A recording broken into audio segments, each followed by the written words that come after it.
Assalamualaikum warahmatullahi wabarakatuh. Perkenalkan, nama saya Aldi Syahdan Hikmatullah dari Prodi Administrasi Bisnis kelas 4C.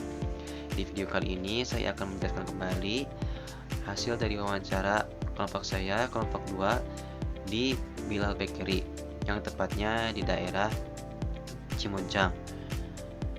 Dan tak lupa saya ucapkan terima kasih kepada Bapak dan Ibu dosen yang telah berkenan untuk mengizinkan saya membuat video presentasi hasil wawancara ini. Langsung saja kita ke pembahasan pertama. Seperti yang tadi saya sampaikan, saya berasal di kelompok 2, yaitu tentang studi kasus UMKM Bilal Bakery, yang akan menjelaskan lebih detail mengenai price atau harga. Pertama, mari kita pahami apa itu harga. Secara umum, harga adalah sejumlah uang yang digunakan konsumen untuk mendapatkan produk atau jasa. Menurut ahli Kotler dan Armstrong, harga dinilai sebagai bentuk pertukaran atas manfaat yang diterima konsumen karena telah menggunakan produk tersebut. Harga memiliki dua peranan yang penting dalam perekonomian. Yang pertama yaitu peranan alokasi, yaitu membantu pembeli memutuskan bagaimana membelanjakan anggaran mereka demi manfaat tertinggi, seperti halnya membantu konsumen memilih produk dengan manfaat optimal sesuai anggaran.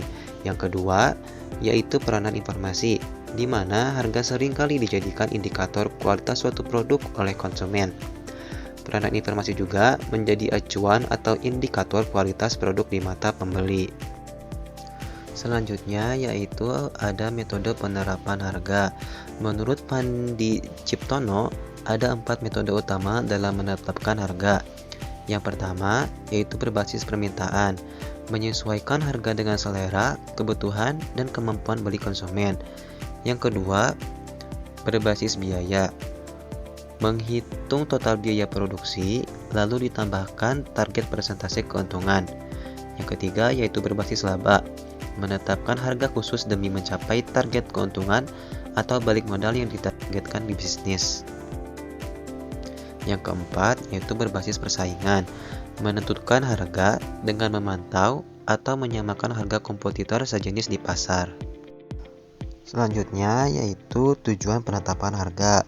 Di sini ada 4. Yang pertama yaitu tujuan berorientasi pada laba, berfokus sepenuhnya untuk memaksimalkan margin keuntungan atau laba bersih.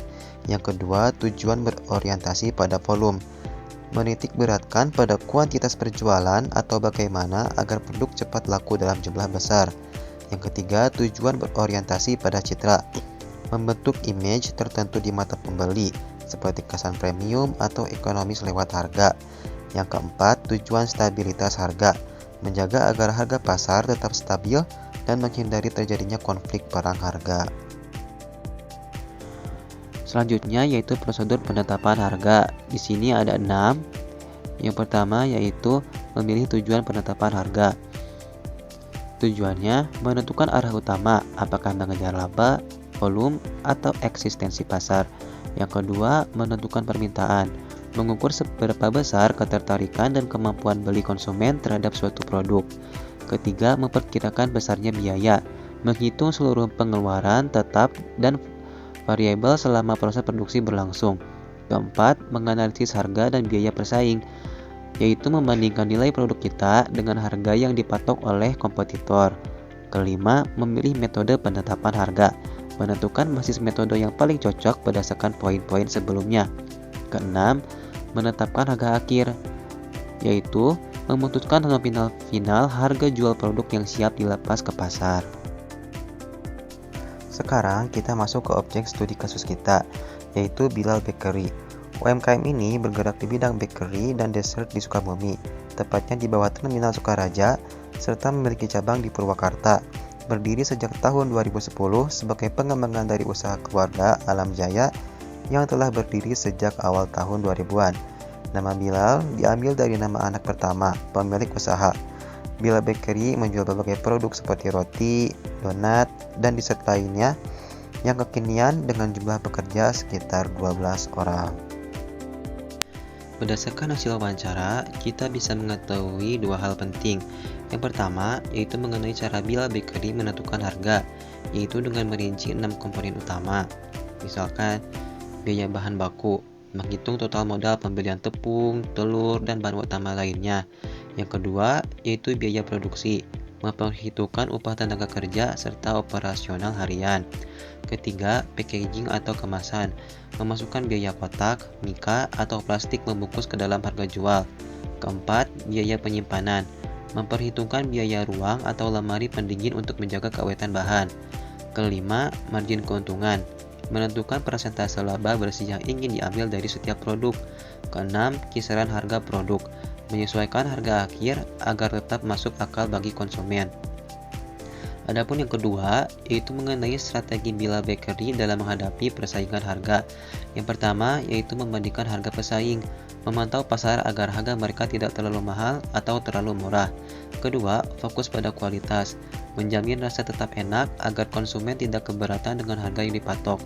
Ketiga, tidak ikut perang harga, menghindari penurunan harga ekstrim yang bisa merusak keuntungan bisnis. Keempat, mengikuti tren produk, selalu berinovasi dengan mengeluarkan menu dessert atau varian baru yang sedang viral.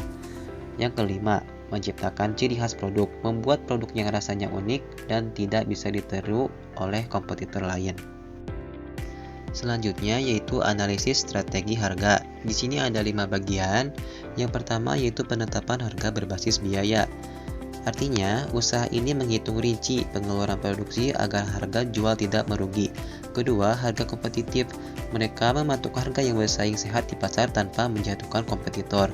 Ketiga, strategi penyesuaian harga. Menyelaraskan harga jual apabila terjadi perubahan harga pada bahan baku dasar. Keempat, strategi promo, memberikan potongan harga menarik pada momen tertentu untuk mendongkrak penjualan. Kelima, efektivitas strategi harga, menilai sejauh mana kelima langkah harga tersebut mendatangkan keuntungan yang konsisten.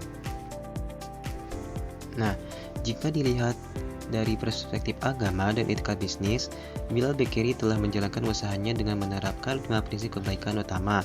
Yang pertama yaitu kejujuran dalam produk. Mereka selalu jujur mengenai bahan baku yang digunakan dan tidak mengurangi takaran demi keuntungan sepihak. Kedua, pelayanan yang baik. Menghadapi setiap pembeli dengan ramah, sopan, dan memberikan pelayanan yang adil tanpa membeda-bedakan. Ketiga, menjaga kepercayaan pelanggan. Selalu berkomitmen menjaga kualitas rasa agar konsumen tidak merasa kecewa atau tertipu setelah membeli. Keempat, tidak melakukan persaingan tidak sehat. Fokus memajukan usaha sendiri dengan sehat tanpa menjatuhkan harga atau menjelekan bisnis kompetitor lain. Kelima, terbuka menerima kritik dan saran. Memiliki sikap rendah hati untuk mendengar masukan dari konsumen demi memperbaiki kekurangan bisnis ke depannya. Selain adanya dari segi agama, ada juga dari perspektif hukum. Dalam menjalankan usahanya, Bilal Bakery juga sangat memperhatikan aspek hukum agar bisnis tetap berjalan aman dan percaya. Adapun 5 poin utama yang mereka terapkan, yaitu 1. UU Perlindungan Konsumen, memastikan seluruh operasional bisnis mematuhi regulasi yang melindungi hak-hak pembeli. Kedua, kewajiban memberikan informasi produk, transparan mengenai bahan dan kualitas produk kepada pelanggan. Ketiga, menjaga kualitas produk, menjamin standar mutu sesuai dengan apa yang ditawarkan. Keempat, pelayanan kepada konsumen, memberikan hak pelayanan yang baik dan responsif. Kelima, sistem pembayaran modern, menggunakan sistem transaksi yang sah, aman, dan tercatat sesuai regulasi keuangan. Nah, lalu berdasarkan analisis kami, berikut adalah beberapa rekomendasi untuk mengembangkan bisnis Bilal Bakery ke depannya.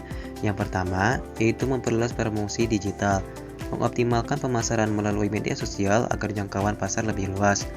Kedua, memperkuatkan branding produk, membangun identitas visual yang lebih kuat agar mudah diingat pelanggan. Ketiga, menambah promo produk, mengadakan kampanye diskon atau paket hemat untuk menarik minat pelanggan baru. Keempat, menjaga konsistensi produk, memastikan rasa dan kualitas tetap stabil di semua cabang. Kelima, mengembangkan penjualan online, meningkatkan kehadiran di platform e-commerce atau layanan pesan antar makanan. Sebagai penutup, Bilal Bakery adalah UMKM sukses yang menerapkan metode cost-based pricing dengan margin keuntungan sebesar 30%, Mereka cerdas dalam menyeimbangkan harga kompetitif tanpa terjebak perang harga, serta tetap mengutamakan kualitas, layanan, dan kepatuhan terhadap etika serta regulasi hukum yang berlaku. Strategi ini terbukti efektif dalam menjaga daya beli konsumen sekaligus mempertahankan profitabilitas bisnis. Sekian video presentasi mengenai wawancara UMKM di Bilal Bakery tentang price atau harga.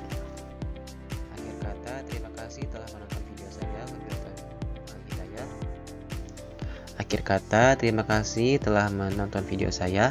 Wabillahi taufiq wal hidayah. Wassalamualaikum warahmatullahi wabarakatuh.